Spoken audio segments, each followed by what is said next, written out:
এক এলাকায় দুই চিটার বাস করে। এখন দুই চিটার বলছে, আরে বন্ধু, এই এলাকায় আমাদের কেউ বিশ্বাস করবে না, আমরা অন্য কোনো এলাকায় করেছে কি, অন্য এলাকায় চলে গেছে, যেখানে আমাদের কেউ না চেনে সেরকম জায়গায় গেছে। গিয়ে সেইখানে দেখে লাইন দিয়ে লোক যাচ্ছে আর কান্না করছে। জিজ্ঞাসা করছে, দাদা এই লোক কান্না করছে কেন? বলছে এই এলাকার রাজা মারা গেছে। বন্ধুকে বললো, বন্ধু এইখানে একটা বুদ্ধি কাজে লাগাতে হবে। খানিকটা দূর এগিয়ে দেখে একটা গাছতলায় একটা বয়স্ক মহিলা বসে আছে। বলছে, আপনি কি করেন? বলছে, আমি পাড়ায় পাড়ায় তাবিজ বিক্রি করি, বাতের ব্যথা ঝাড়ি, সাপ খেলা দেখাই। বলছে, এতে আপনি কয় পয়সা পাবেন? আমাদের সঙ্গে যাবেন, আপনি অনেক টাকা পাবেন। চিন্তা করলো, টাকা যদি পাই আমার যেতে অসুবিধার কি? বলছে, দেখেন আমরা যেখানে যাব সেইখানে আমাদের অভিনয় করতে হবে। আপনি হবেন মা, আমরা আপনার ছেলে। অভিনয় যদি করতে পারেন প্রচুর টাকা পাবো আমরা। ঠিক আছে, রাজা বাড়িতে গেছে। রাজবাড়িতে গিয়ে, ওগো তুমি মারা গেলে আমাকে একটু জানালে না, আমাকে ফেলে তুমি চলে গেছো, তোমার ছেলের এখন কি হবে? কি ব্যাপার? বলছে, আমাকে বিয়ে করেছিল, তার এই যে দুটো সন্তান, রাজার সন্তান, এরা এই রাজবংশের প্রদীপ। খুব কান্নাকাটি করছে। উজির বুঝতে পারলো কোনো চিটার হবে, একটাই ছেলে বিদেশে থাকে, রাজা তো বিয়ে করতে পারে না। তখন বলল, দেখো এইখানে নাটকগিরি করো না, তোমাদের কিছু টাকা দিচ্ছি, মানে কিছু মোহর দিচ্ছি, এটা নিয়ে তোমরা চলে যাও। যে মোহর দিয়েছে কয়েক পুরুষ বসে কেউ শেষ করতে পারবে না।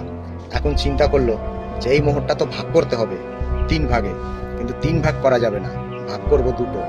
রাজা বাড়িতে আবার গেল, গিয়ে বলছে কি, আমার বাবার সঙ্গে আমার মায়ের কথা হয়েছিল, যদি আমার বাবা মারা যায় তাহলে আমার বাবার সঙ্গে সঙ্গে আমার মায়ের সেই দাহ, মানে সেই চিতায় মাও মারা যাবে, কথা ছিল, মানে সতীদাহ আগের ব্যবহার ছিল। এই কথা শুনে তারা বিশ্বাস করলো। তখন কি করেছে, সেই চিতায়, রাজার চিতায় সেই মহিলাকেও জ্বালিয়ে দেয়। পরিচয় দিয়েছে আমি তার স্ত্রী। দেখুন বেশি চালাকি করতে গেলে কি হয়। ছেলেরা বলেছে, ছেলেরা সাক্ষী দিয়েছে, হ্যাঁ আমার মা আর বাবার সঙ্গে কথা হয়েছিল যে আমার বাবা যদি মারা যায় তাহলে সেই সঙ্গে সঙ্গে আমার মাও তার চিতায় দেহ রাখবে। তা সেইভাবেই তাকে পুড়িয়ে দেওয়া হলো। এখন দুই চিটার চিন্তা করছে এটা তো ভাগাভাগি করতে হবে। এক চিটারের বাড়িতে গেছে রাত্রিবেলা, গিয়ে বলছে, বন্ধু তাহলে এই সবগুলো তোর বাড়িতে থাক, কালকে ভাগবাট্টা হবে। রেখে গেছে।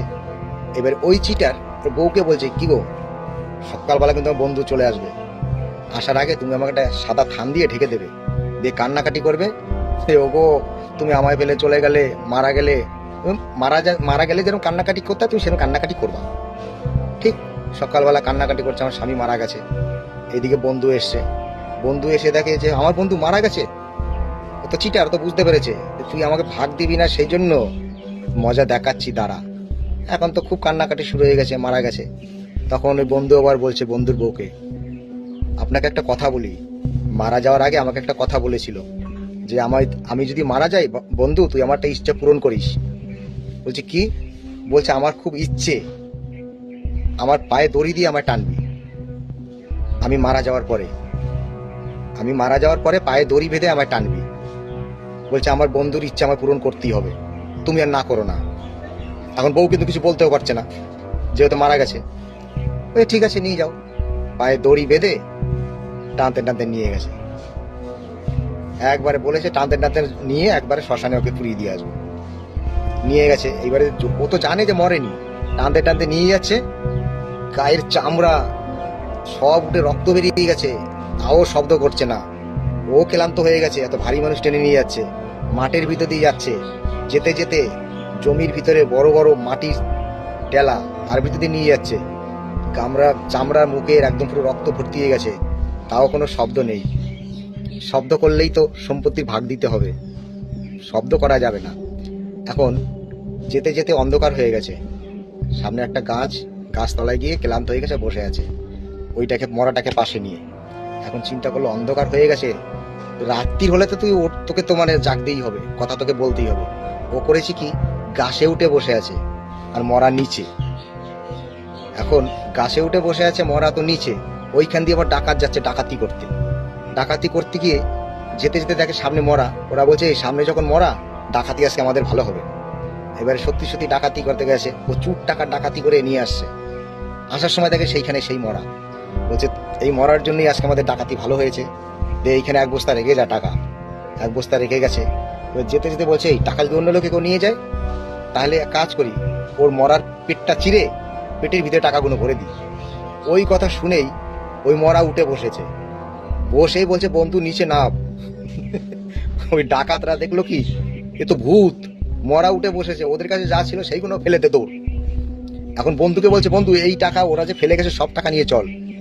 দিয়ে এখন বন্ধুর বাড়িতে গেছে, গিয়ে এদিকে যে বন্ধুর বউ সে আবার গেছে লোক ডাকতে, আমার স্বামী মারা গেছে, তোমরা কি করবে এসো আমার বাড়িতে, একটা আলোচনা করবে লোকজন নিয়ে। পাড়ার লোক ডাকতে গেছে, এইদিকে ঘরের ভিতরে এসে দেখে এই দুই ট্যাডনা দুই চিটারে টাকা গুনছে। পাড়ার লোক এসে দেখছে ডাকাতি করে টাকা নিয়ে এসে, তো ডাকাত চোর, লাঠি ছোটা আন, লাঠি দিয়ে পিটিয়ে দুটোকেই ওইখানে শেষ। বেশি চিটারগিরি করলে কি হয়। যাই হোক বন্ধুরা, গল্পটা অনেক বড়, অত বড় গল্প শোনার ধৈর্য নেই, আমারও বলার সময় নেই। ভিডিওটা যদি ভালো লাগে লাইক শেয়ার করবেন। জয় হরি বল, নমস্কার।